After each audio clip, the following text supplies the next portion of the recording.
जब से मोहम्मद मोइज्जू मालदीव के राष्ट्रपति बने हैं, तब से भारत और मालदीव के बीच तनाव बढ़ गया है।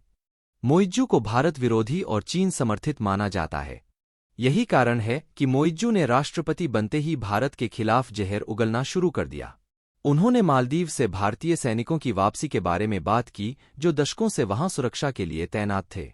इसके बाद उन्होंने अपनी पहली आधिकारिक यात्रा भारत की बजाय चीन की आधिकारिक यात्रा करके बता दी कि वे परंपराओं को तोड़ते हुए भारत की बजाय चीन को प्राथमिकता देते हैं। इतना ही नहीं, मोइज्जू ने चीन का दौरा किया था और चीनी सरकार से मालदीव में और अधिक पर्यटक भेजने का अनुरोध किया था।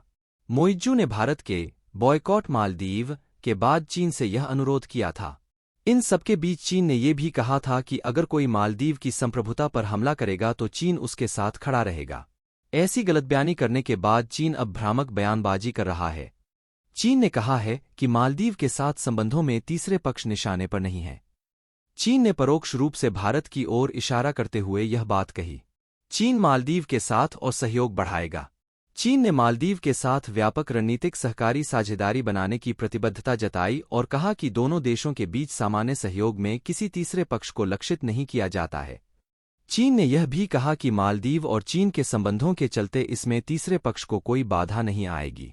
यहाँ एक संवाददाता सम्मेलन में मालदीव के साथ चीन के सैन्य समझौते के बारे में पूछे जाने पर विदेश मंत्रालय के प्रवक्ता माओ निंग ने मीडिया को विवरण के लिए सक्षम चीनी अधिकारियों के पास भेजा। चीनी अधिकारी ने भारत की ओर इशारा करते हुए यह बात कही।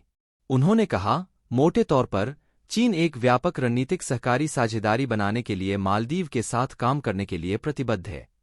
माओ ने किसी देश का नाम लिए बिना कहा, चीन और मालदीव के बीच सामान्य सहयोग के दौरान कोई तीसरा पक्ष लक्ष्य नहीं है और न ही किसी तीसरे पक्ष को इसमें बाधा डालनी चाहिए। चीन मालदीव को मुफ्त सैन्य सहायता देगा। चीन ने मजबूत द्विपक्षीय संबंधों को बढ़ावा देने के लिए मुफ्त सैन्य सहायता प्रदान करने के लिए मालदीव के साथ एक रक्षा सहयोग समझौते पर हस्ताक्षर किए हैं। इसके बाद माओ ने यह प्रतिक्रिया दी।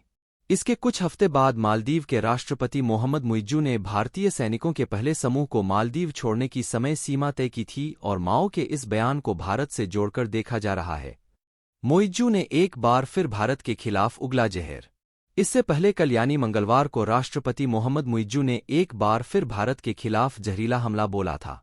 उन्होंने कहा कि 10 मई के बाद भारतीय सैनिक किसी भी भेष में मालदीव में मौजूद नहीं रहेंगे, चाहे वह नागरिक पोशाक हो या सैन्य वर्दी। मुइज्जू का बयान ऐसे समय में आया है जब सैन्य कर्मियों के पहले बैच के 10 मार्च तक मालदीव रवाना होने से पहले भारतीय तकनीकी कर्मियों की पहली टीम द्वीप राष्ट्र में पहुंची है।